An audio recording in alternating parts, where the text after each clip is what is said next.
Malam, Pak. Bismillahirrahmanirrahim. Assalamualaikum warahmatullahi wabarakatuh. Waalaikumsalam warahmatullahi wabarakatuh. Rabbi zidni ilma warzuqni fahma. Rabbi shrah li sadri wa yassir li amri wahlul 'uqdatam min lisani yafqahu qawli. Allahumma inni as'aluka ilman nafi'a wa rizqan thayyiban wa amalan mutaqabbala. Alhamdulillahirabbil alamin. Wassalatu wassalamu ala asyrafil anbiya'i wal mursalin sayyidina wa maulana Muhammadin wa ala alihi wa sahbihi ajmain. Amma ba'd. Silahkan kita langsung presentasi. Bagi yang bertugas untuk mempresentasikan materi, silahkan.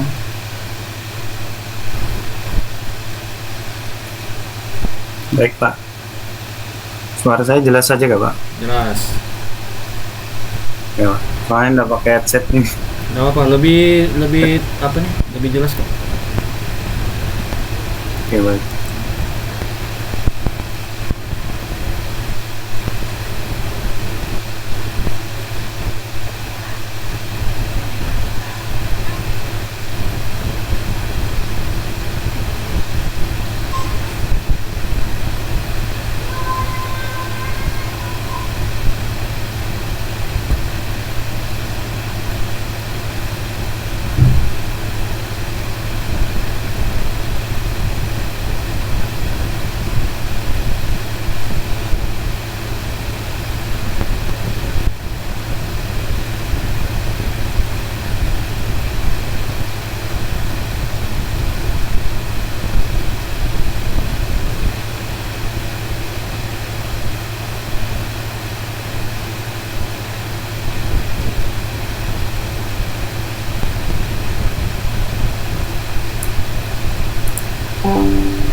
Assalamualaikum warahmatullahi wabarakatuh. Waalaikumsalam Selamat malam, warahmatullahi teman-teman. wabarakatuh. Jadi pada malam hari ini saya akan mempresentasikan tema yang saya ambil, yaitu Artificial Intelligence dalam interaksi manusia dan komputer. Jadi presentasi saya ini dalam bentuk video ya, Pak dan teman-teman. Ini berbicara tentang Artificial Intelligence. Kita tentunya sudah tidak asing lagi yang mendengarnya. Jadi dalam pikiran kita pasti ini adalah mengenai teknologi. Namun terkadang ada yang mengaitkannya dengan Artificial Intelligence ini dengan aplikasi atau software. Padahal tidak seperti itu ya teman-teman pengertiannya. Jadi pengertian dari Artificial Intelligence adalah algoritma yang dibuat untuk lebih memaksimalkan kinerja dari sebuah software atau mesin komputer. Jadi langsung aja teman-teman kita mulai presentasinya.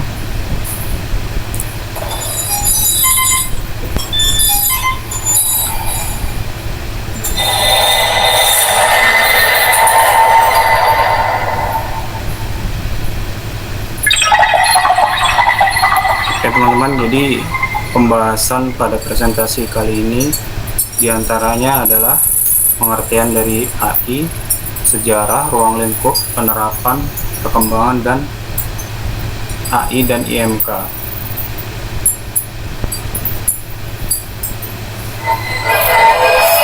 Oke, kita masuk langsung pada pengertian dari Artificial Intelligence.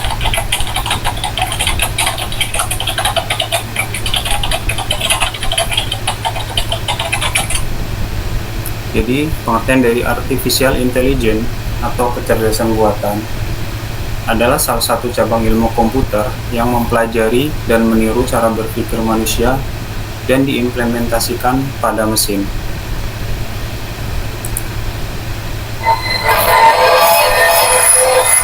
Selanjutnya adalah kita membahas pengertian menurut para ahli.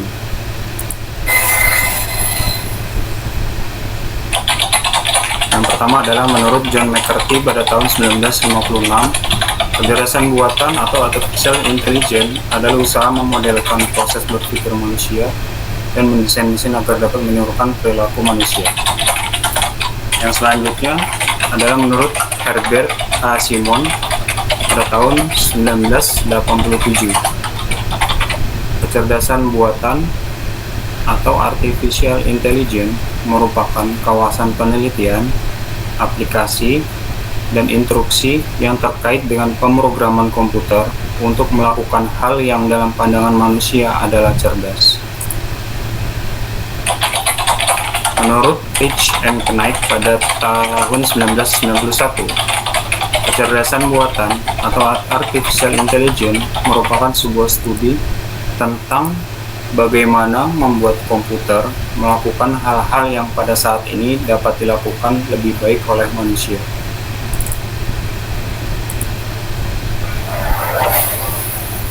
Kita masuk pada pembahasan selanjutnya, yaitu sejarah artificial intelligence.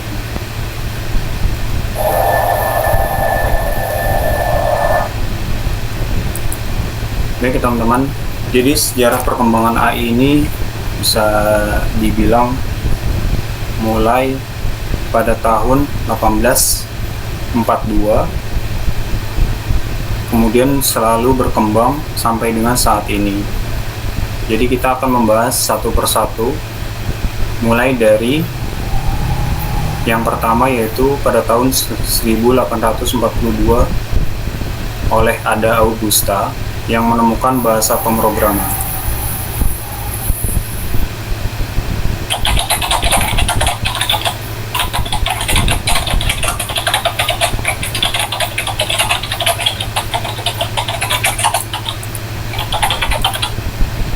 Jadi Ada Augusta, atau kita bisa panggil Augusta Ada King Countess Lovelace, lahir pada tanggal 10 Desember 1815 sampai 27 November 1852. Lahir dengan nama Augusta Ada Byron yang sekarang dikenal dengan nama Ada Lovelace. Dia merupakan penulis dan matematikawan Inggris yang terkenal atas karyanya berupa komputer mekanika pertama. Penemuannya atas mesin ini juga termasuk penggunaan algoritma pertama yang dimaksudkan untuk diproses oleh mesin. Atas karyanya ini, ia sering dianggap sebagai programmer komputer pertama di dunia. Jadi kita akan masuk pada apa sebenarnya kontribusi dan pencapaian dari Ada Augusta atau Ada Lovelace. Oke, yang pertama yaitu program pertama untuk mesin analytical Babbage. Jadi Ada Lovelace ini dikenal karena pekerjaannya dengan seseorang yang bernama Charles Babbage pada mesin analitis, mesin yang dirancang untuk menjalankan sebuah instruksi berdasarkan program. Ada Augusta ini atau Ada Lovelace ini menulis sebuah anotasi atau notes yang mencakup instruksi untuk menggunakan mesin tersebut. Jadi yang dimaksud ini adalah mesin yang dibuat oleh Charles Babbage. Dalam anotasinya itu, ia menulis algoritma dan membuatnya menjadi program komputer pertama yang pernah ditulis. Oke, yang selanjutnya kontribusi dan pencapaian tentang visi kekuatan komputasi mesin analitikal. Jadi Ada Lovelace ini dia memiliki pandangan yang sangat maju tentang potensi mesin analitis. Ia menyadari bahwa mesin ini selain digunakan untuk perhitungan matematika, juga untuk memproses simbol-simbol dan informasi. Jadi ini termasuk representasi dari musik dan bentuk-bentuk kompleks lainnya. Yang selanjutnya adalah konsep program dan looping. Jadi Ada Lovelace ini dia mengembangkan sebuah konsep program dan looping yang mengizinkan sebuah eksekusi dilakukan secara berulang.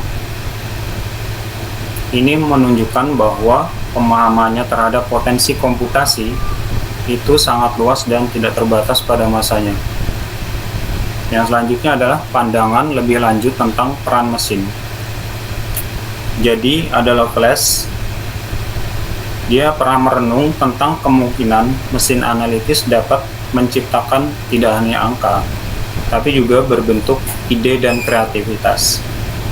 Pandangannya tentang potensi ini melampaui pemikiran yang pada masanya dan menjadi inspirasi bagi perkembangan komputasi.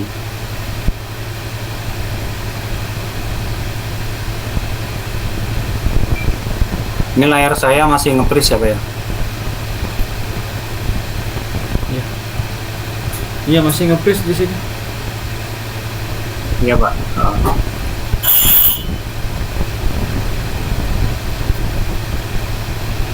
Ada described her approach to science as poetical.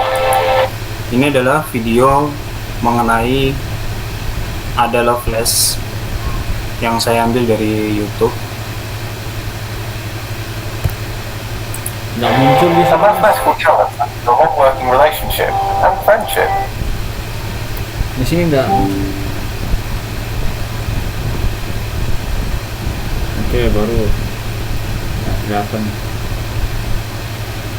Kelihatan ya, Pak? Ya.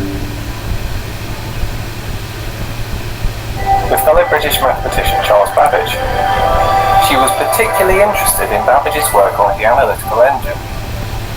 Jadi ini adalah mesin analitik yang Ada translated an dibuat article from an Italian engineer oleh Dan Charles Babbage's Babbage, calculator kemudian machine, disempurnakan oleh Ada supplemented Augusta with an atau elaborate Ada set of Lovelace. These notes contain what many consider to be the first computer program, that is, an algorithm designed to be carried out by a machine. Oke, kita masuk pada sejarah dari artificial intelligence yang kedua, yaitu pada tahun 1950, di mana perkembangan dari artificial intelligence selanjutnya ini adalah ditemukan oleh Alan Turing.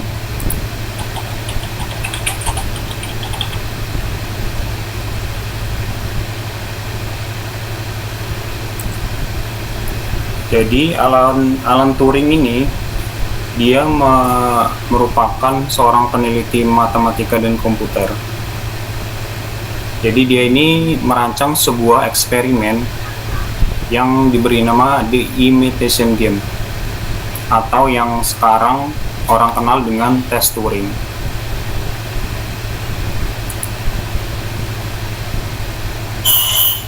Jadi kontribusi dan pencapaian dari Alan Turing ini adalah yang pertama mesin Turing, yang kedua pemecahan kode Enigma, yang ketiga konsep mesin universal, yang keempat uji Turing, dan yang kelima kontribusi pada teori bilangan dan logika.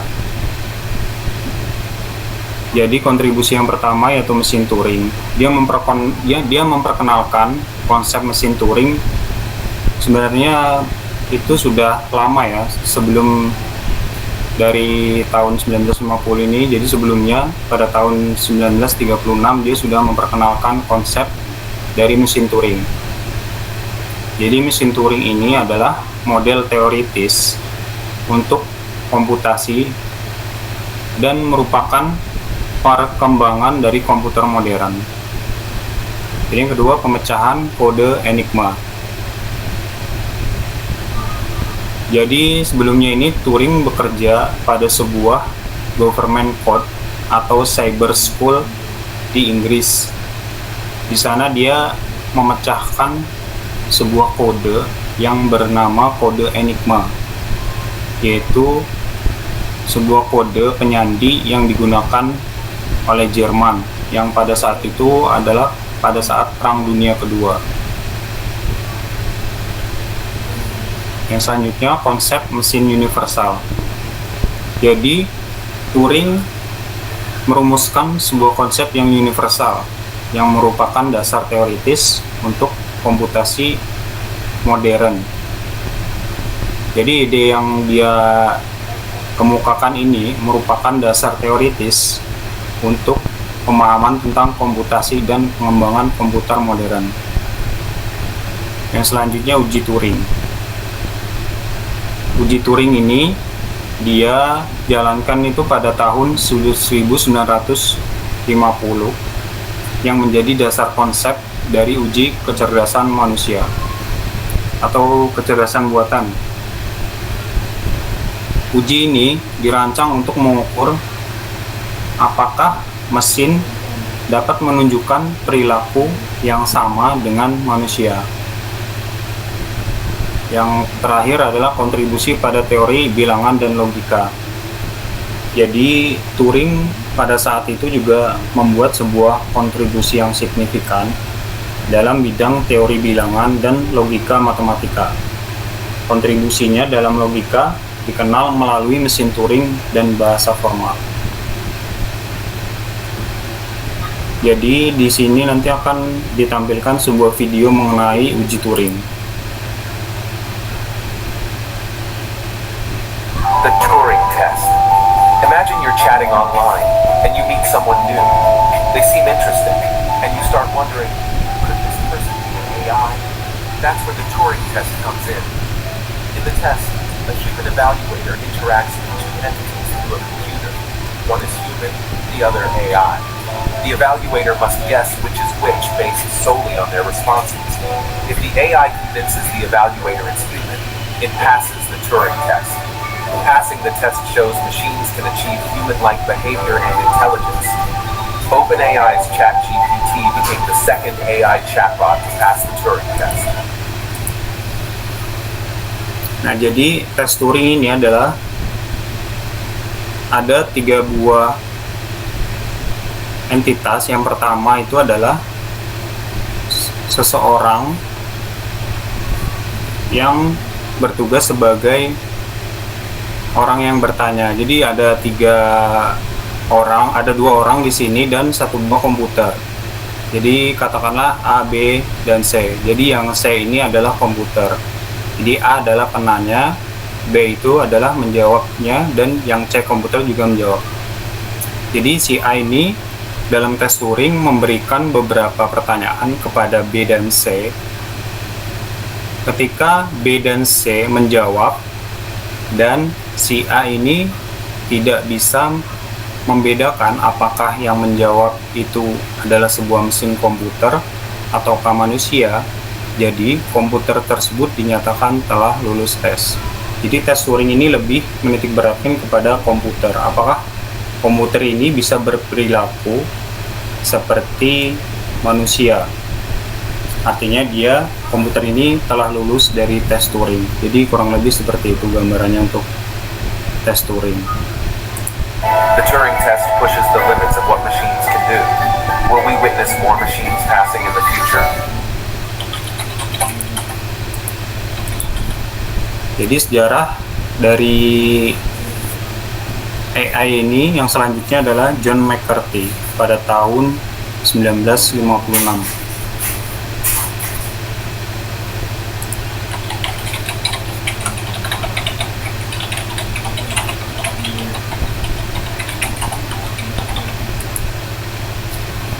Jadi, John McCarthy ini adalah seorang ilmuwan komputer dan ilmuwan kognitif Amerika. Dia adalah salah satu pendiri disiplin kecerdasan buatan. Dia ikut menulis dokumen yang menciptakan istilah kecerdasan buatan AI, mengembangkan keluarga bahasa pemrograman LISP. Jadi, John McCarthy ini, dia bisa disebut sebagai father of AI. Artinya, dia yang membuat istilah dari artificial intelligence yang pertama. Jadi kita sekarang masuk ke kontribusi dan pencapaiannya. Yang pertama adalah dia seorang pendiri kecerdasan buatan. Jadi pada konferensi Dartmouth pada tahun 1956, dia memainkan peran sentral dalam mengorganisir pertemuan yang dianggap sebagai kelahiran resmi bidang kecerdasan buatan. Walaupun sebelum-sebelumnya pada tahun yang Sebelumnya itu sudah ada Alan Turing dan ada Augusta, namun secara resmi kecerdasan buatan itu bisa dibilang baru ditemukan oleh John McCarthy. Yang kedua, dia membuat bahasa pemrograman LISP. Jadi dia adalah penciptanya yang dikembangkan pada tahun 1958. Jadi bahasa pemrograman ini menjadi bahasa pemrograman yang sangat berpengaruh dalam pengembangan sistem kecerdasan buatan. Dia juga mengembangkan sebuah teori kecerdasan buatan. Jadi John McCarthy ini, dia bukan hanya menyumbangkan sebuah gagasan, tapi juga teori tentang kecerdasan buatan, termasuk konsep pemrograman logika dan pemikiran simbolik. Dia mendapatkan penghargaan dan penerimaan Nobel. Jadi John McCarthy menerima berbagai penghargaan dan pengakuan selama karirnya, termasuk penghargaan Turing pada tahun 1971. Jadi John McCarthy ini juga pernah melakukan tes Turing itu ya. Penghargaan Turing dianggap sebagai penghargaan tertinggi di bidang ilmu komputer pada saat itu. Yang terakhir, pemikiran tentang kecerdasan buatan. Jadi John McCarthy mengembangkan konsep tentang pemikiran logika dan representasi pengetahuan dalam sistem kecerdasan buatan.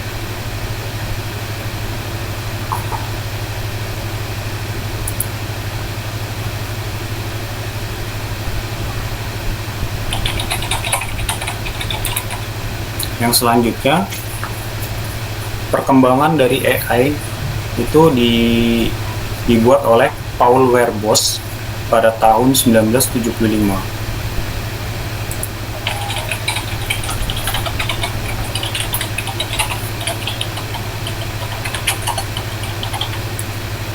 Jadi Paul Werbos ini merupakan seorang ilmuwan juga teman-teman. Dia berasal dari Amerika dan pioner pembelajaran mesin.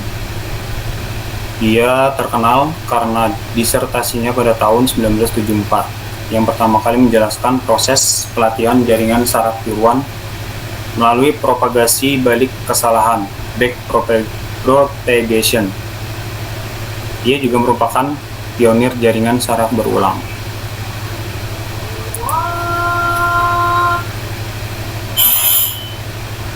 Jadi kita akan membahas tentang kontribusi dan pencapaian dari Paul Werbos. Yang pertama yaitu dia menciptakan sebuah algoritma back propagation. Jadi dia memperkenalkan algoritma ini dalam tesis doktoralnya yang dia lakukan pada tahun 1974 di Universitas Harvard. Algoritma ini adalah teknik pembelajaran yang sangat penting dalam melatih jaringan saraf tiruan. Yang selanjutnya, pengaruh terhadap jaringan saraf. Kontribusinya dalam jaringan saraf ini menjadi sangat penting dalam perkembangan dari kecerdasan buatan. Jadi algoritma yang dia telah buat ini membantu mengatasi berbagai kendala dalam pelatihan jaringan saraf tiruan. Dan itu merupakan konsep yang menjadi bagian integral dari banyak aplikasi pembelajaran mesin pada saat ini. Dia juga menerima berbagai penghargaan dan pengakuan. Yang salah satunya adalah penghargaannya karena dia telah membuat sebuah algoritma back propagation yang merupakan satu elemen kunci yang memicu kebangkitan minat dalam jaringan saraf tiruan. Jadi kontribusi lainnya dari Paul Werbos ini juga terlibat dari berbagai macam penelitian termasuk adaptif dynamic programming, pemodelan ekonomi dan analisis kebijakan.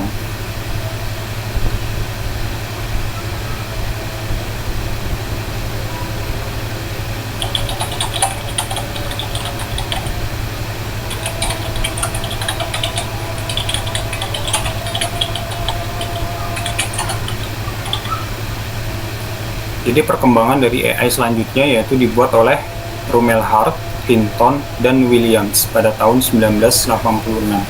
Jadi ketiga orang ini juga merupakan sebuah ilmuwan ya yang melakukan sebuah perkembangan di dalam AI. Jadi ketiga orang ini memainkan peran penting dalam perkembangan jaringan saraf dan pembelajaran mesin.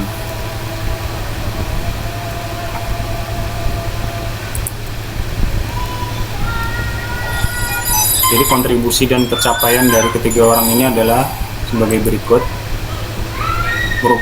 Juga melanjutkan dari algoritma propagation yang dilakukan oleh Paul Weierstrass yang tadi kita bahas. Juga pentingnya representasi dalam pembelajaran, kontribusi pada revolusi jaringan saraf, penerapan dan pengenalan pola. Jadi mulai tahun-tahun ini beberapa pengembang dari AI ini kurang lebih hampir sama ya teman-teman. Jadi dia melanjutkan temuan-temuan dari perkembangan kecerdasan buatan yang telah dilakukan oleh orang-orang terdahulunya. Jadi di sini ketiga orang itu melakukan pengembangan dalam bidang AI juga, yang dia membuat sebuah makalah yang memperkenalkan secara luas algoritma propagation untuk melatih jaringan saraf tiruan. Jadi pengembangan yang mereka lakukan adalah metode efektif untuk menghitung gradien dari fungsi kesalahan terhadap bobot dalam jaringan saraf. Kontribusi selanjutnya yaitu mereka bertiga menekankan pentingnya representasi dalam pembelajaran mesin. Yang selanjutnya, pada makalah yang mereka buat, di dalamnya itu mencakup secara luas pembahasan mengenai backpropagation algoritma yang belum dilakukan oleh pendahulunya, sehingga itu merupakan salah satu kontributor utama pada revolusi jaringan saraf tiruan pada tahun 1990-an. Yang selanjutnya adalah kontribusinya dalam penerapan pada pengenalan pola. Jadi mereka bertiga melakukan ilustrasi penerapan algoritma backpropagation ini pada tugas pengenalan pola, termasuk pengenalan karakter tulisan tangan.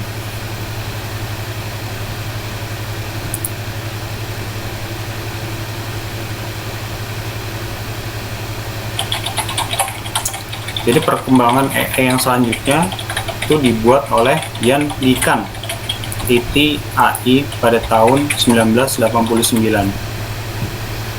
Jadi dia juga merupakan salah seorang ilmuwan komputer dan peraih Nobel yang dikenal sebagai salah satu tokoh kunci dalam pengembangan dan popularisasi jaringan saraf.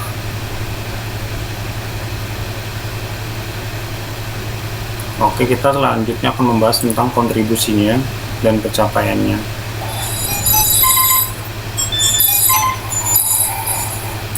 Jadi dia melakukan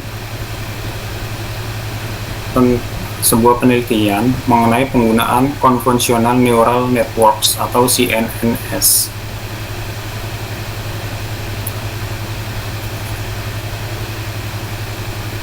Jadi LeCun dan rekan-rekannya itu memperkenalkan konsep Convolutional Neural Network CNNS untuk tugas pengenalan objek. Dia juga melakukan penerapan propagation pada CNNS, yaitu dia membuat sebuah makalah yang membahas penggunaan algoritma backpropagation untuk melatih CNNS. Jadi lagi-lagi ya, jadi LeCun ini juga menerapkan algoritma backpropagation dalam penelitiannya.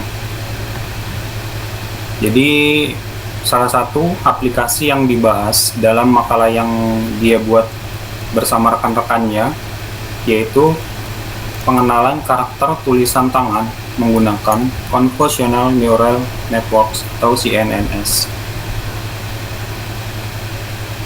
Jadi dia juga melakukan penelitian tentang penerapan pada pengenalan pola, yaitu pengenalan skema normalisasi atau Local Response Normalization.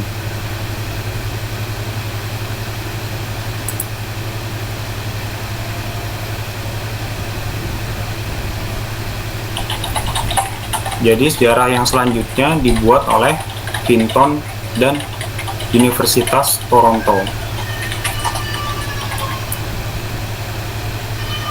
Jadi saat Hinton ini bekerja di sebuah universitas di Toronto, dia melakukan sebuah penelitian lagi dan kemudian membangun jaringan saraf tiruan pada tahun 1970-an. Yaitu tujuannya bersama rekan-rekan di Universitas Toronto itu, dia menciptakan mesin yang berpikir dan belajar dengan memodelkan struktur otak manusia. Jadi di tahun ini 2006 ini, jadi perkembangan dari AI ini atau kecerdasan buatan ini semakin canggih ya teman-teman. Jadi mesin yang dibuat juga semakin canggih juga.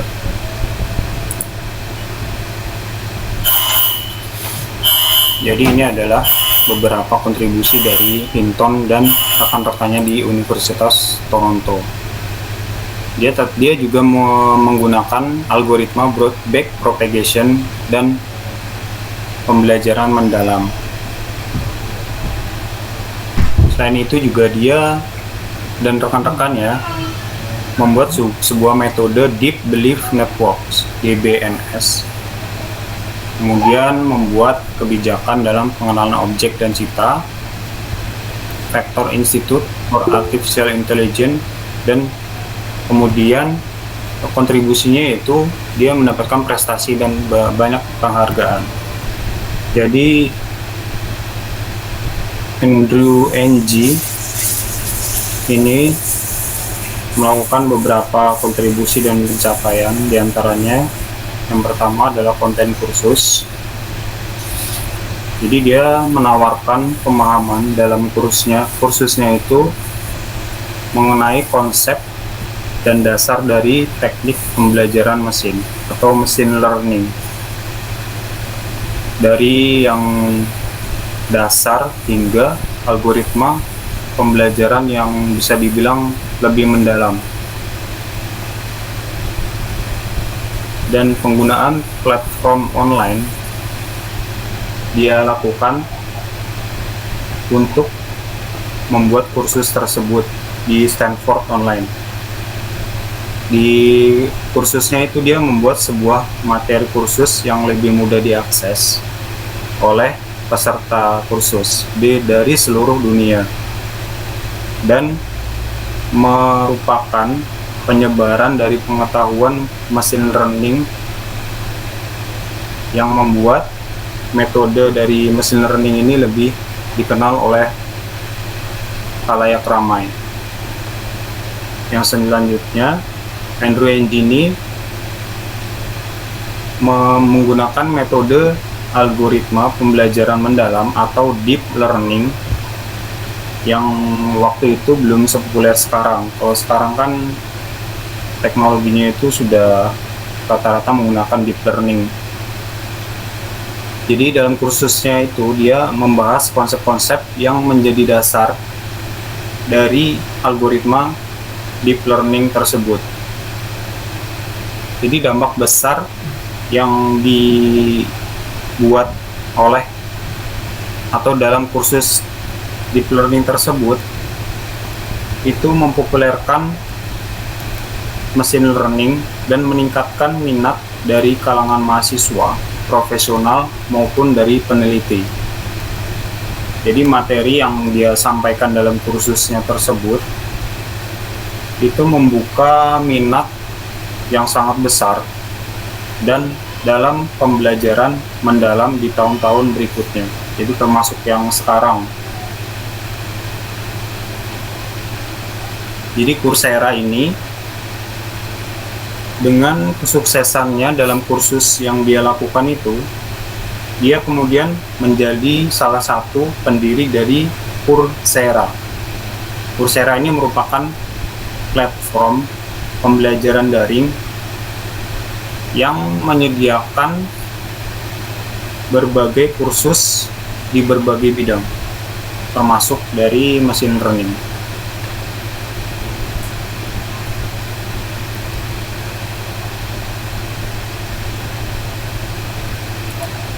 Perkembangan AI selanjutnya yaitu yang sudah kita sama-sama kenal 3 perusahaan besar di dunia ya teman-teman, yaitu ada Apple Inc., Microsoft, dan Google. Jadi sebelum kita bahas lebih dalam apa aja sih perkembangan-perkembangan yang sudah ketiga raksasa ini lakukan di dunia AI ya teman-teman. Jadi kita bahas dulu apa sih sebenarnya deep learning itu. Jadi deep learning ini adalah sebuah cabang dari machine learning yang menggunakan jaringan saraf tiruan atau sering kita sebut sebagai neural networks. Disebut sebagai neural networks itu karena dalam konteks tersebut deep learning ini mencoba untuk meniru cara kerja dari otak manusia ya teman-teman. Jadi dalam memproses data dan membuat keputusannya, deep learning ini ingin meniru kerja dari otak manusia. Oke, jadi kita bahas salah satu-satu ya teman-teman, mulai dari Apple Inc.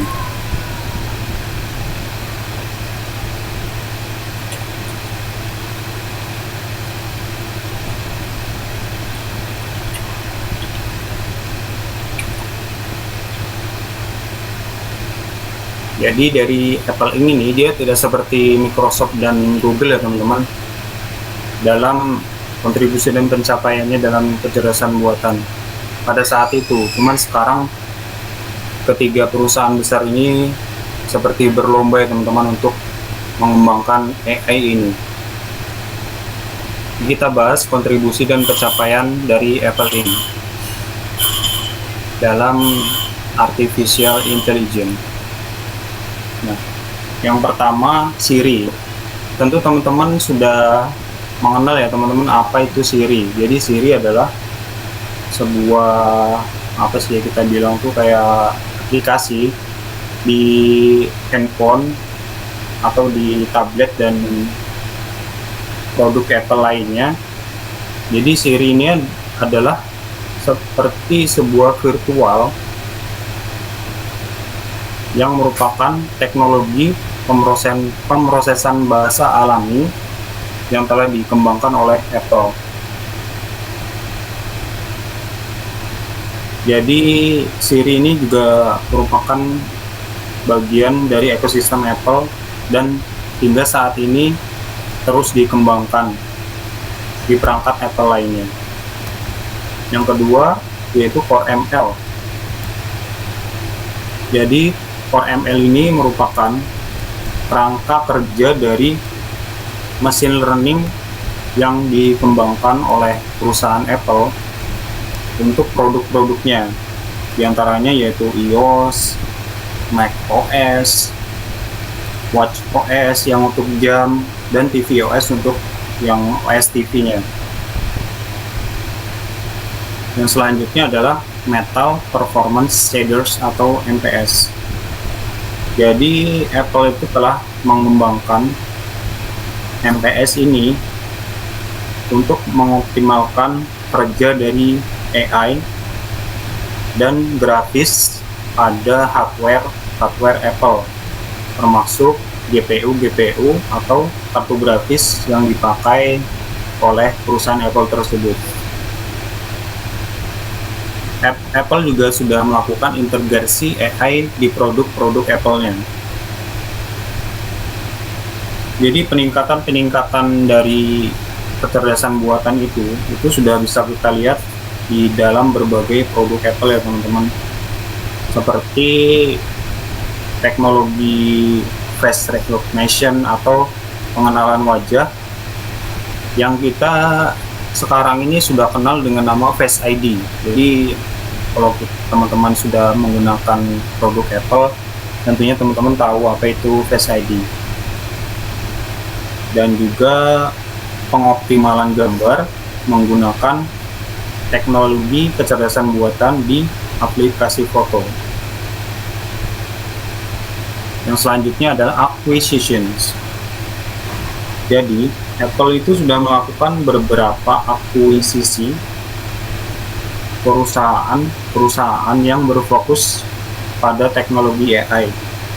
Misalnya saja pada tahun 2016, Apple itu sudah mengakuisisi sebuah perusahaan yang bernama Turi. Jadi Turi itu teman-teman merupakan sebuah perusahaan yang mengkhususkan diri dalam machine learning dan analisis data. Oke, jadi berikutnya kita bahas adalah research in all ethic.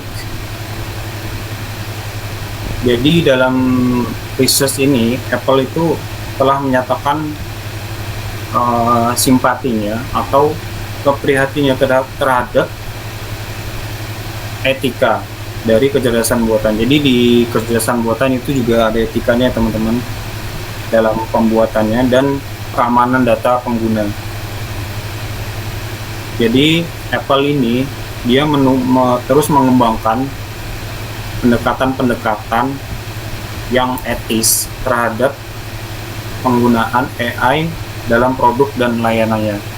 Jadi kan kita sebuah aplikasi, contohnya aja Google Chrome ya teman-teman, itu sudah membuat sebuah AI juga ya teman-teman. Jadi di situ konten-konten yang tidak pantas itu otomatis tidak akan kita buka. Jadi Apple juga melakukannya di produk-produknya teman-teman.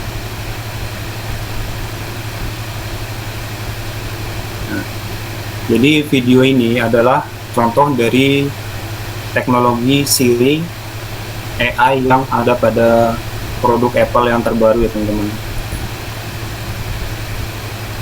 Hey Siri, add bread, apple juice, carrots, and cat food to my grocery list.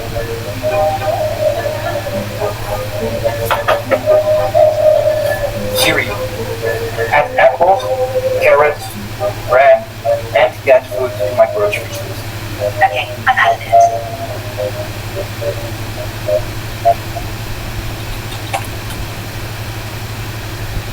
Oke, jadi selanjutnya kita akan membahas tentang Microsoft ya teman-teman.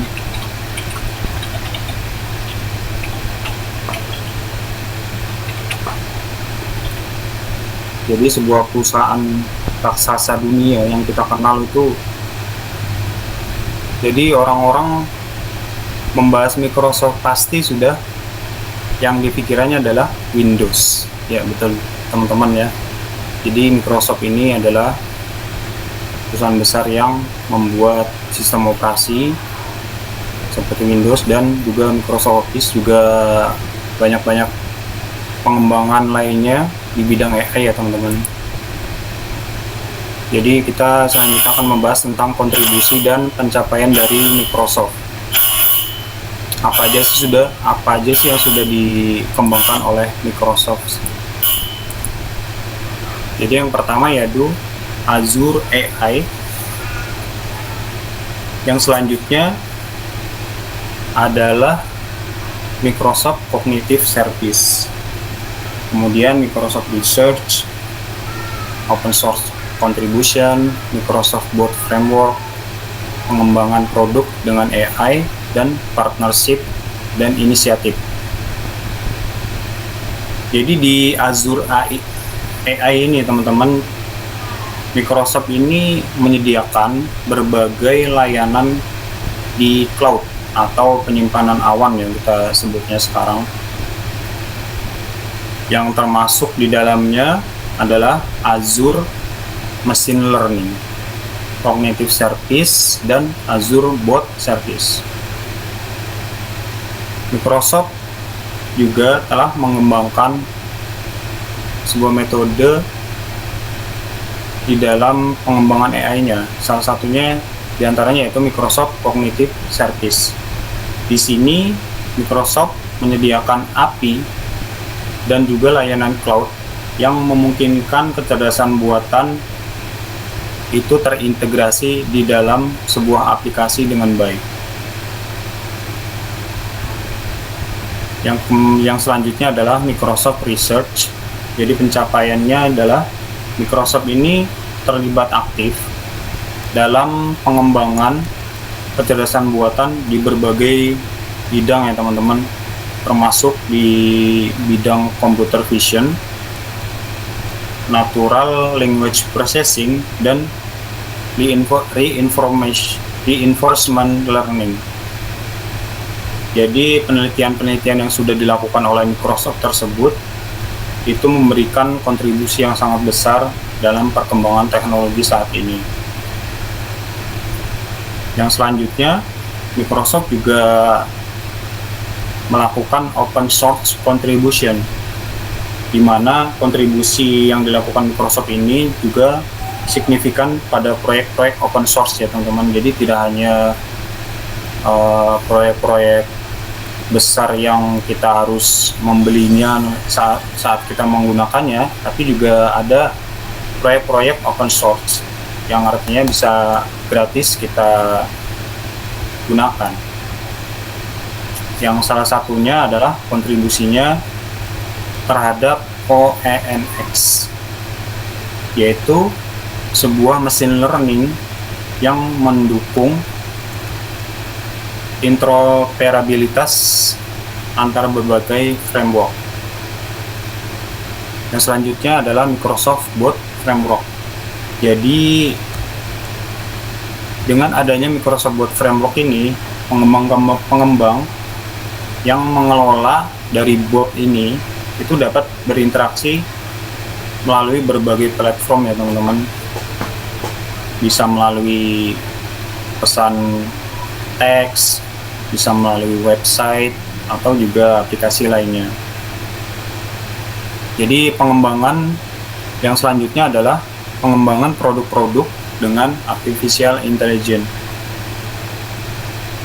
Jadi produk-produk Microsoft itu seperti Microsoft Office, Office 365, Windows 10 itu semakin mengintegrasikan teknologi AI ya teman-teman. Jadi di dalamnya itu sudah dilakukan pengembangan yang secara berkesinambungan. Itu tujuannya adalah untuk meningkatkan produktivitas. Yang contohnya bisa kita lihat dalam Windows ya, saat kita install ulang atau saat kita ada bug atau error, itu adalah Cortana. Itu teman-teman mengenal ya teman-teman, kalau teman-teman diinstal ulang Windows saat mulai setelah restart itu kan kita install, kemudian mulai itu kita masukkan segala nama, email atau segala, di situ ada namanya fasilitas Windows yang namanya Cortana. Jadi dia kayak memandu teman-teman.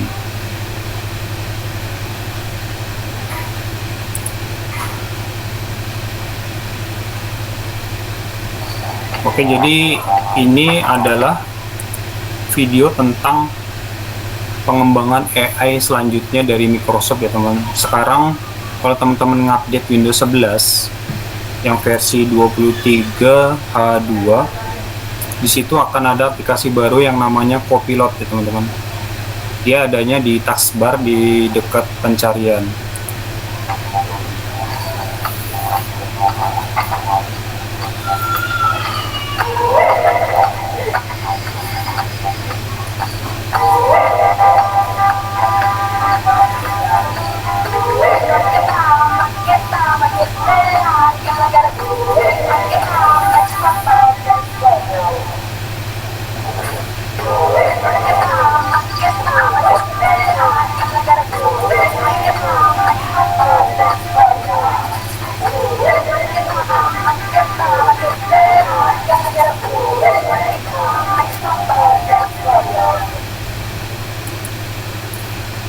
Jadi fasilitas Copilot ini teman-teman, setelah saya coba sendiri ya teman-teman, itu seperti ChatGPT ya teman-teman, tapi lebih kepada apa ya, bisa dibilang lebih sederhana ya teman-teman. Jadi saat kita ingin menuju ke sebuah restoran misalkan, jadi kita cukup menggunakan Copilot ini, atau saya contohkan langsung aja teman-teman ya. Ntar saya contohkan aja penggunaan dari Copilot.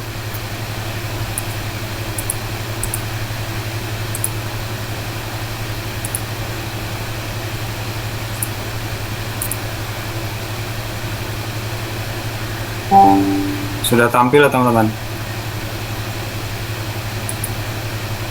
Jadi di sini di mouse saya ini itu Copilot ya teman-teman.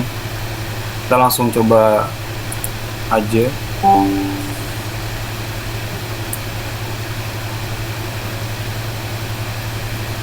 Nah, di sini saya sudah beberapa mencoba menggunakannya. Di sini contohnya adalah saya memasukkan mall di Samarinda. Jadi jawaban dari Copilot ini bermacam-macam ya. Ada Big Mall Samarinda, ada Mall Buswana, Samarinda Square, Plaza Mulia. Jadi seperti kita dapat bantuan gitu ya teman-teman. Jadi virtual assistant di Microsoft Copilot ini.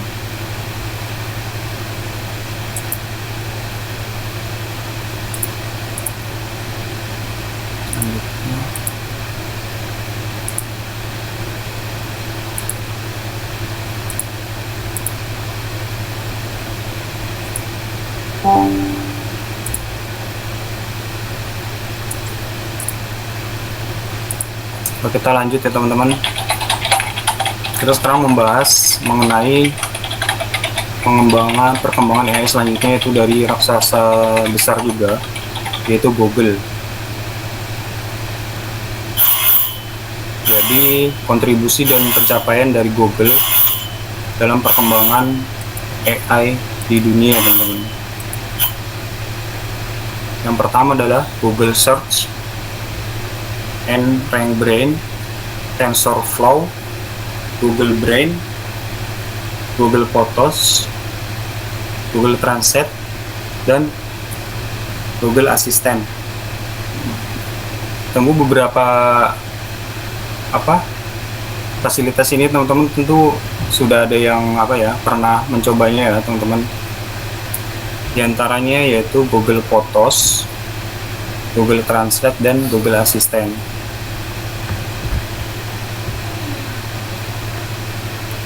Kita langsung aja coba ke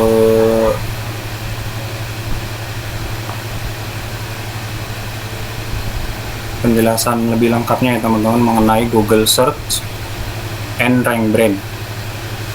Jadi di sini Google itu dalam pengembangannya dia menggunakan algoritma AI ya teman-teman. Di situ termasuk RankBrain. Itu digunakan oleh Google untuk meningkatkan hasil dari pencarian.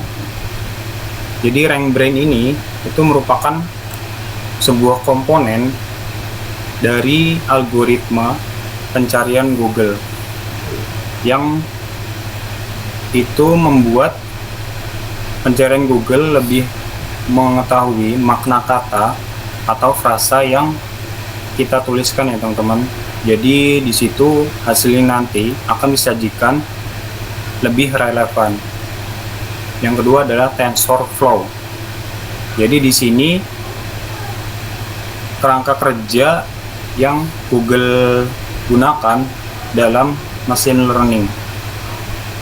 Jadi kerangka ini itu merupakan salah satu yang paling populer ya teman-teman di dunia, yang sudah digunakan oleh banyak peneliti dan pengembang untuk membuat sebuah machine learning.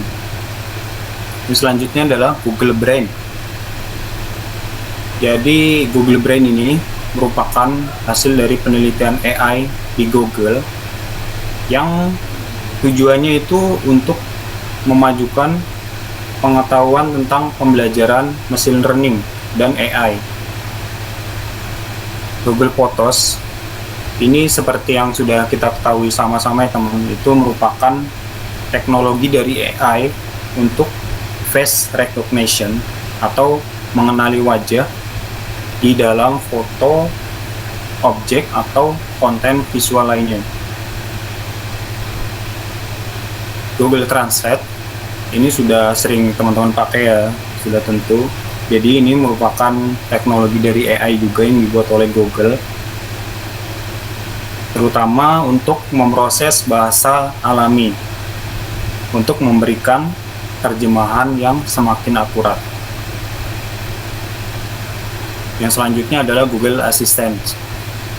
Jadi ini merupakan teknologi juga yang digunakan atau yang dikembangkan oleh Google, yang merupakan sebuah asisten virtual yang melakukan sebuah pemrosesan bahasa alami dan machine learning untuk menyediakan respon dan melaksanakan tugas berdasarkan perintah.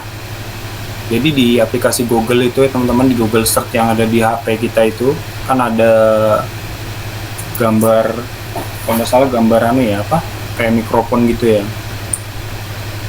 Iya, jadi begitu kita ucapkan misalkan AI, jadi itu langsung mengarah ke Google Chrome-nya langsung ya teman-teman untuk pencarian dari apa yang kita ucapkan.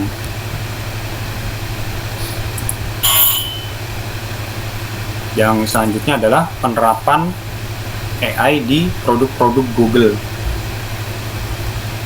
Jadi Google sebagai salah satu raksasa dunia ya teman-teman di bidang kecerdasan buatan, itu tentu saja dia melakukan pengembangan yang berkesinambungan di dalam produk-produknya ya teman-teman. Seperti yang sampai saat ini teknologi dari operating system dari sebuah handphone itu selalu berkembang ya teman-teman. Jadi yang contohnya itu di Samsung itu nanti kedepannya bakal mendapatkan update dari One UI, yaitu sistem operasi dari HP Samsung terbaru ya teman-teman.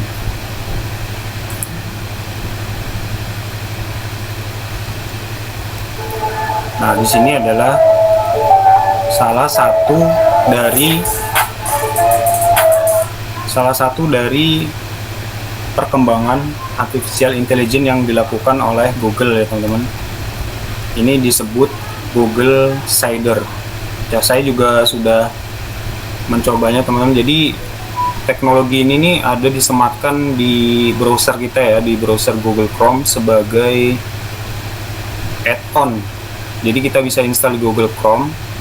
Jadi fungsinya ini untuk pencarian juga, pencarian yang lebih bagus ya teman-teman. Jadi nanti di video ini kita akan lihat ya teman-teman.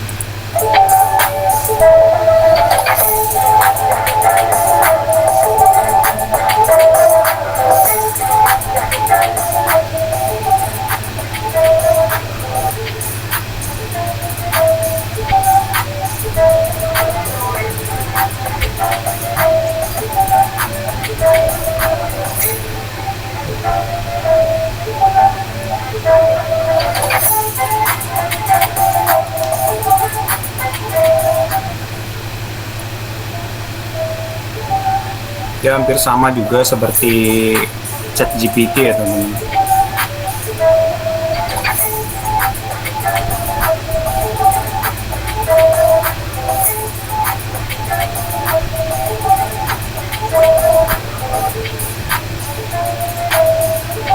Dan teknologi ini nih sudah bisa kita pakai teman-teman. Itu sangat membantu sekali. Perbedaannya itu sangat jelas ya teman-teman dari yang browser bawaan yang sebelumnya kita pakai.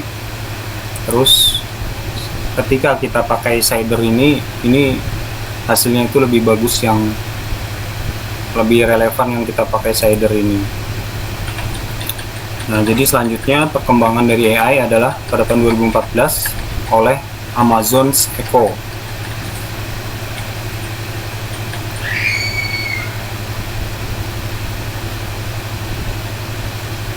Jadi ada beberapa kontribusi dan pencapaian dari Amazon Echo ini ya teman-teman. Di antaranya Alexa, AWS, AI Service, Deep Learning Frameworks and Platform, teknologi pengenalan gambar dan visi komputer, teknologi pengenalan suara dan pemahaman nada, penggunaan AI dalam operasi logistik, inovasi dalam pengiriman dan logistik, investasi dalam riset, AI dan pengembangan. Jadi di sini saya ambil contoh salah satunya aja teman-teman, yaitu Alexa. Jadi sebelum kita tonton videonya, Alexa ini adalah sebuah produk dari Amazon ya teman-teman. Jadi yang bisa digunakan untuk membantu keperluan kita sehari-hari sebagai pengingat, pendengar musik dan lain-lainnya. Welcome to Amazon Math, a fun place where we can practice math together. Well done. Next question. You got 5 out of 5 correct. Alexa, announce I finished homework. Alexa, play music. Fun Kids Junior non-stop from your Fun Kids Radio. Alexa, tell me the Owl Rabbit story. A full moon beamed down through the treetops. A large owl with yellow eyes landed in front of the boys. Alexa, open Animal Rescue. Okay, here's Animal Rescue. Alexa, turn on the lights. Alexa, turn off the lights. Alexa, turn on the lights. Alexa, announce it's time for bed. Announcing. It's time for bed.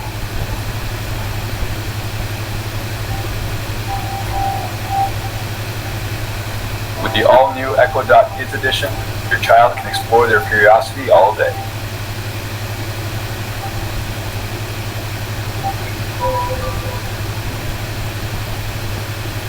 Oke teman-teman, kita lanjut kepada perkembangan dari AI selanjutnya, yaitu dari Amazon, Instagram, dan Facebook.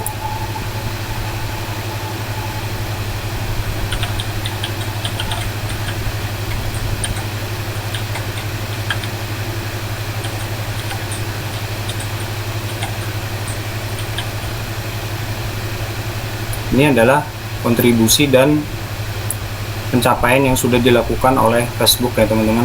Di antaranya adalah PyTorch, AI Research atau FAIR, pendanaan proyek eksternal, Facebook AI Research, dan pengembangan algoritma dan mode AI.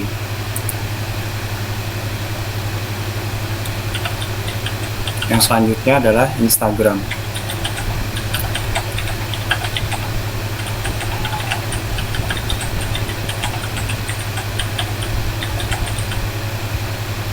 Pencapaian dan kontribusi dari Instagram di bidang AI ya teman-teman. Yang pertama adalah algoritma feed, sistem pencarian dan rekomendasi, pengenalan gambar dan objek, analisis sentimen dan pemahaman teks, fitur keamanan dan moderasi konten.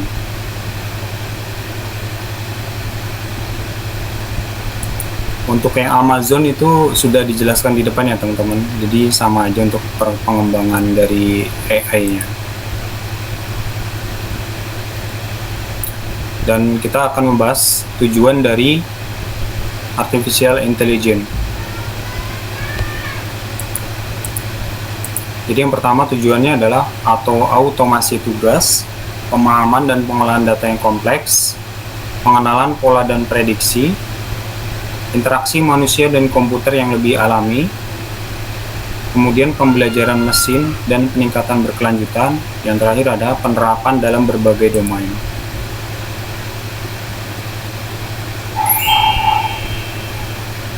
Selanjutnya kita akan membahas penerapan dari Artificial Intelligence.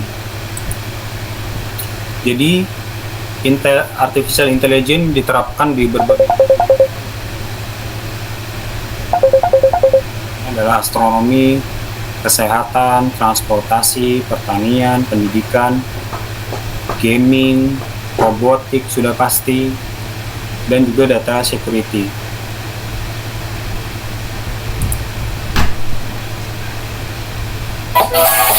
Penggunaan AI dalam astronomi sudah mulai dilakukan untuk melakukan studi hal yang berada di luar planet. Dengan kondisi yang cukup berbahaya, Sini kita bisa melihat video secara langsung, mengenai karena penerapan terdapat paparan sinar UV maupun AI di gelombang astronomi ya, teman-teman. elektromagnetik yang kuat di luar sana. AI telah membuktikan dirinya sangat baik dalam mengidentifikasi objek seperti galaksi atau eksoplanet yang ingin diteliti oleh para astronom.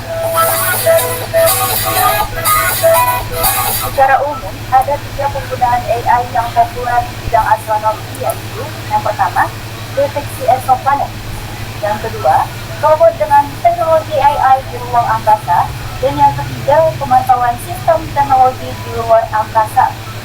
Pada penggunaannya di bumi, AI juga dapat digunakan untuk membantu manusia dalam melakukan pengamatan dari observatorium, yaitu dengan melakukan perhitungan pada rotasi bumi, sehingga objek yang diamati mudah difokuskan. Dan juga penerapannya hingga pada sensor hujan untuk melakukan penutupan otomatis pada kubah teleskop.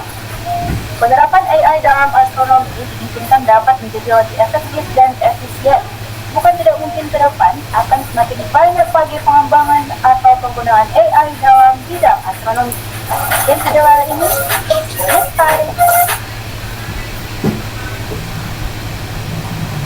Itu tadi AI dalam bidang astronomi, teman. Sekarang di bidang kesehatan, teman-teman.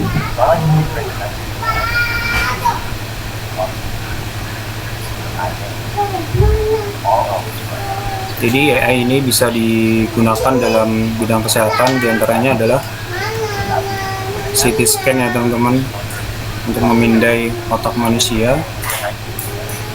Juga digunakan dalam operasi ya teman-teman, seperti kita lihat di video.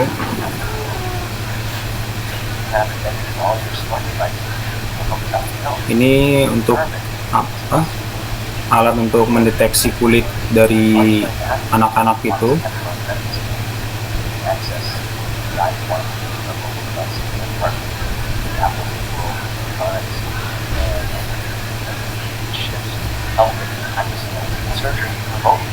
Nah, di sini adalah robot operasi ya teman-teman. Jadi operasi dilakukan oleh robot.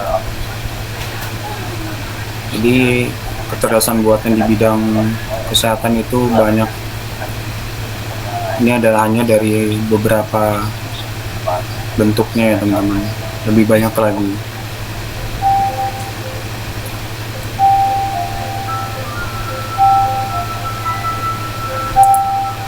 Nah, ini adalah AI di bidang transportasi ya teman-teman. Jadi AI-nya digunakan di mobil. Jadi mobil ini tidak perlu menggunakan driver lagi ya teman-teman, karena sudah dilakukan oleh robot atau AI.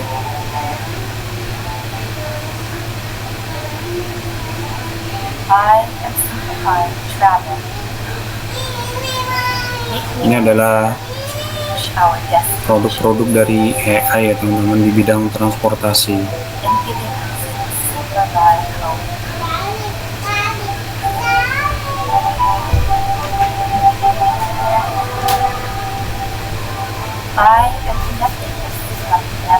Jadi perkembangan dari AI ini sangat membantu ya teman-teman, berbagai bidang kehidupan.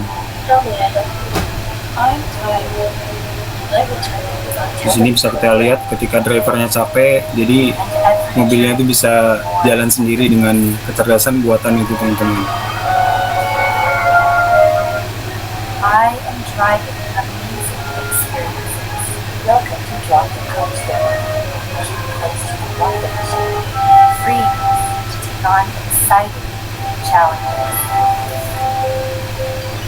And letting us explore incredible worlds. I am AI, powered by media, deep learning, and driven innovators everywhere.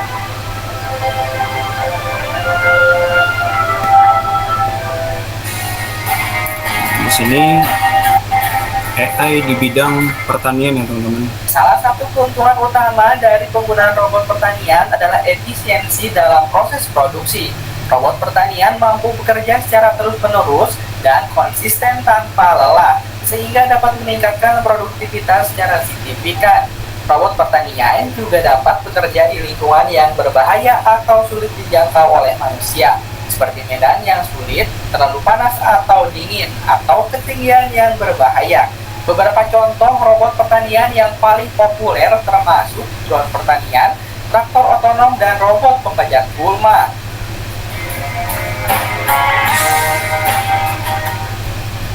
Drone pertanian dapat digunakan untuk pemetaan dan pengawasan tanaman serta pemantauan cuaca dan lingkungan sekitar. Drone pertanian telah menjadi alat yang sangat berguna untuk membantu petani dalam pemetaan lahan. Drone pertanian dapat digunakan untuk memetakan lahan dengan presisi yang tinggi dan mendapatkan informasi yang berguna tentang kondisi tanah dan juga tanaman. Pemetaan lahan menggunakan drone pertanian dapat membantu petani dalam beberapa cara. Yang pertama, drone dapat digunakan untuk mengumpulkan data tentang topografi dan elevasi lahan. Data ini kemudian dapat digunakan untuk memetakan permukaan tanah dan menentukan area yang mungkin mengalami erosi. Informasi ini dapat membantu petani dalam mengembangkan rencana pengelolaan lahan yang baik dan lebih efisien. Drone pertanian juga dapat membantu dalam mengukur kelembaban tanah dan kepadatan tanah. Data ini kemudian dapat digunakan untuk mengoptimalkan penggunaan air dan memastikan bahwa tanaman menerima nutrisi yang cukup. Drone pertanian juga dapat mengidentifikasi area yang memerlukan pupuk dan pestisida, sehingga petani dapat mengurangi penggunaan bahan kimia dan meningkatkan produktivitas tanaman. Selanjutnya ada traktor otonom. Traktor otonom dapat digunakan untuk membajak lahan dan memindahkan bahan-bahan pertanian dengan lebih efisien.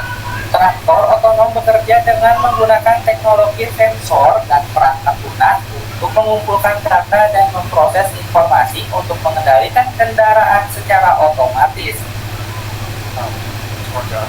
Yang berikutnya adalah AI di bidang e-commerce atau marketplace ya teman-teman.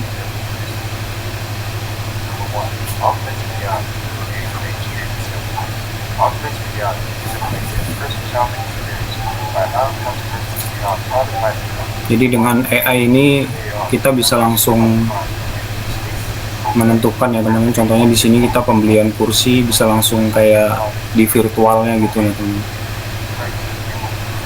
Kayak ini figura dinding langsung bisa dipasang di dindingnya. Nah, sekarang selanjutnya kita membahas tentang ruang lingkup artificial intelligence.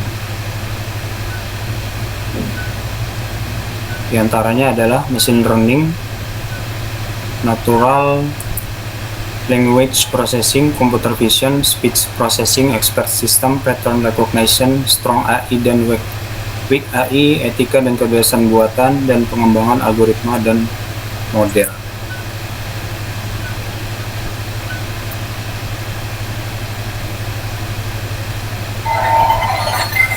Di sini kita membahas selanjutnya adalah mengenai perkembangan dari artificial intelligence.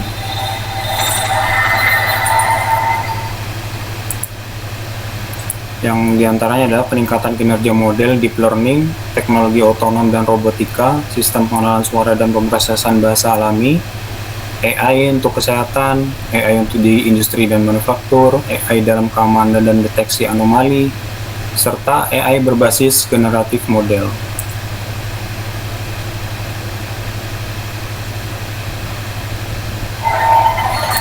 Selanjutnya kita membahas tentang kelebihan dan kekurangan dari artificial intelligence.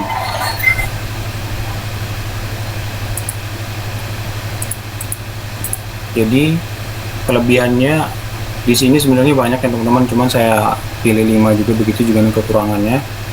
Yang pertama adalah otomasi. Tugas rutin itu adalah salah satu kelebihannya. Analisis data cepat dan akurat, pemrosesan bahasa alami, pengambilan keputusan berbasis data, dan pengembangan inovasi. Sedangkan kekurangannya adalah ketergantungan pada data, biaya dan keterbatasan sumber daya, kurangnya kesadaran emosional, keterbatasan dalam kreativitas dan intuisi, serta dampak sosial dan pekerjaan.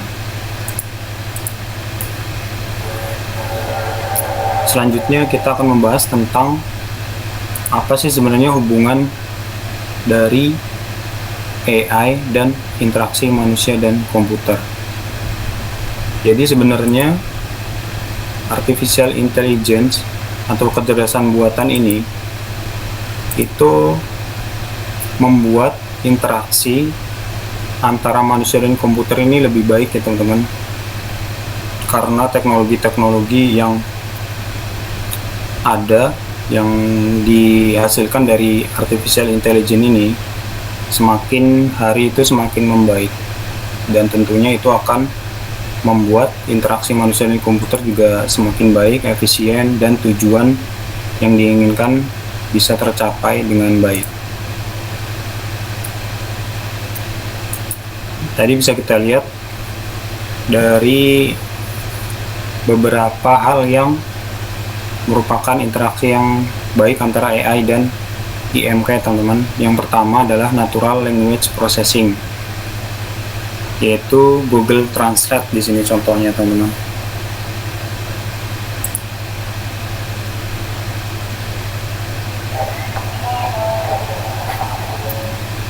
Di sini yang selanjutnya adalah pengenalan suara teman-teman. Sebagai contohnya ini saya ambil video mengenai pengenalan suara di sebuah mobil.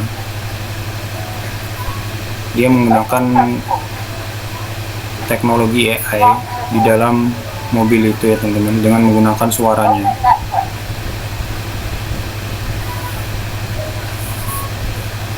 I'll be there in 30 minutes. Make the screen brighter.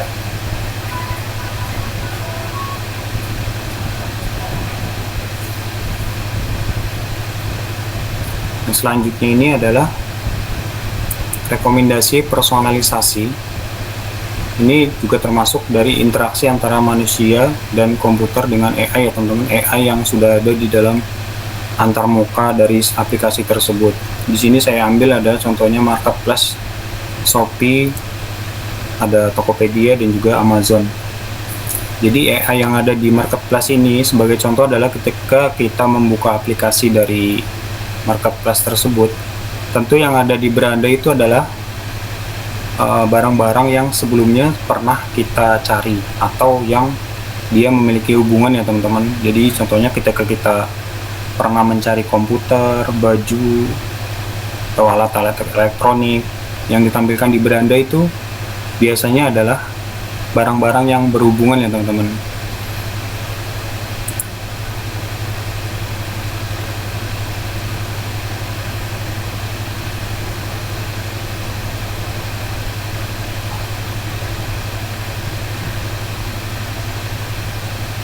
Oke, selanjutnya Pengenalan wajah. Pasti kalian adalah tidak asing sama sensor. pengenalan wajah ya teman-teman, Karena rata-rata di smartphone kalian pasti dan sudah identifikasi tersedia. biometrik. Nah, gimana sih cara kerja sensor ini? Kita bahas bareng-bareng yuk. Sensor pengenalan wajah merupakan sensor yang menggunakan teknologi face recognition, yakni teknologi yang bisa digunakan untuk mengidentifikasi wajah seseorang untuk berbagai kepentingan. Salah satunya ialah untuk keamanan smartphone kita, dan fungsi tersebut juga mirip dengan fungsi sensor sidik jari. Sensor pengenalan wajah ini akan mengenali wajah kamu karena adanya sistem pengenalan wajah atau face recognition, yang merupakan salah satu hasil penelitian dari teknologi biometrik yang lagi populer saat ini. Oke teman-teman, jadi sekian dulu presentasi dari saya. Agak lama ya teman-teman, karena memang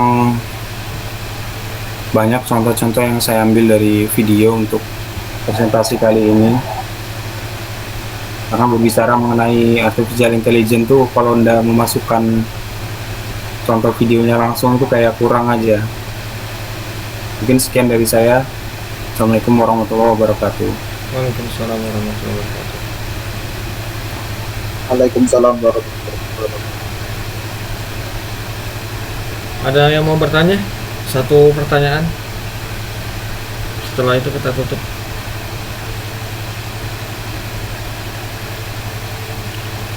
Kalau tidak ada,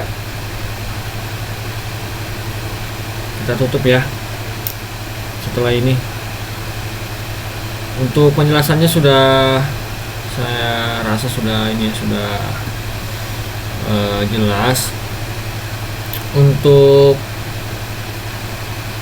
tugas selanjutnya itu teman-teman sudah saya bikinkan di Classroom, dicek aja lagi tentang petunjuk tugasnya. Jadi tugas selanjutnya itu saya minta teman-teman membuat video reels membahas tentang artificial intelligence.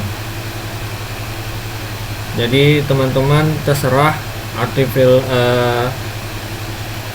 tentang apa ininya, temanya, entah tentang cara kerjanya atau membahas tentang produk-produk dari AI atau software-software yang menggunakan AI.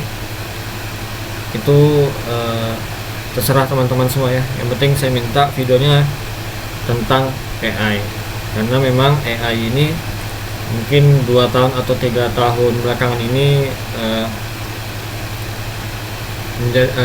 booming ya. Sampai sekarang juga masih apa-apa software itu, website software itu menjual fitur AI.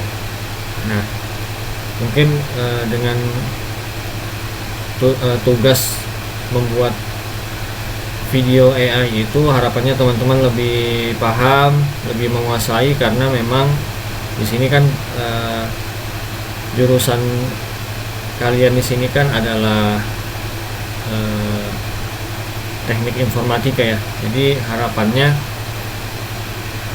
tentang AI ini teman-teman itu lebih mengetahui lah, atau lebih menguasai tentang AI. Jadi itu ya, tugas selanjutnya adalah membuat video reels di Instagram,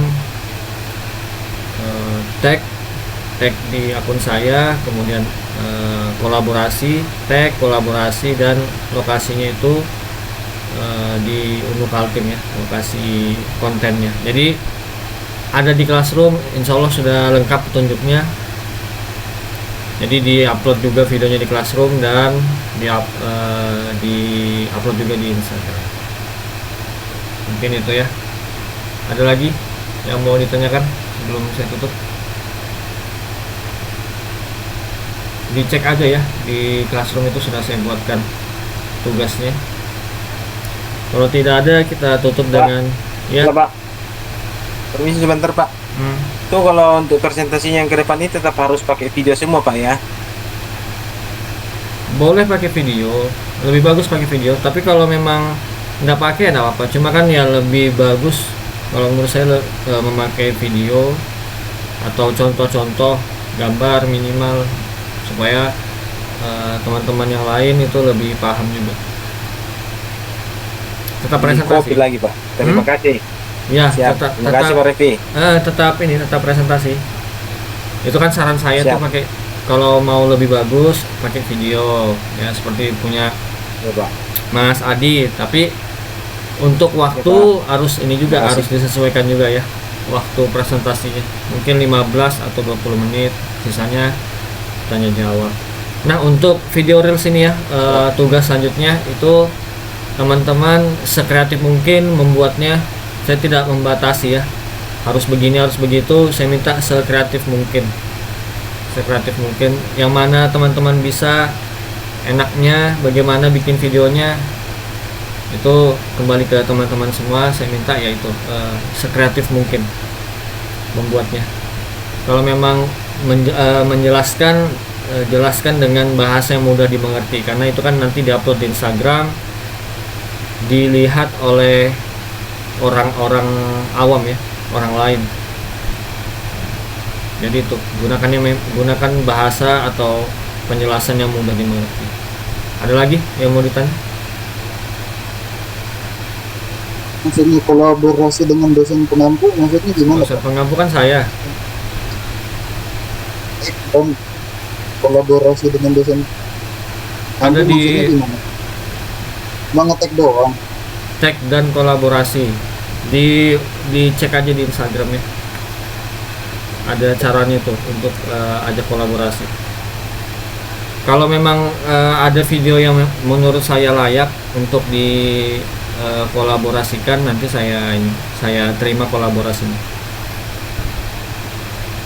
Tag dan kolaborasi. Kalau tag kan berarti menandai, kolaborasi itu berarti dia mengajak akun lain atau user yang lain itu untuk kolaborasi di konten yang dibuat. Ada di Instagram, dicari aja. Ada lagi?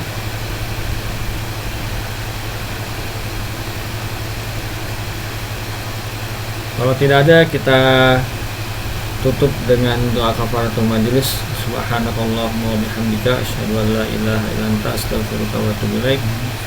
Wassalamualaikum warahmatullahi wabarakatuh.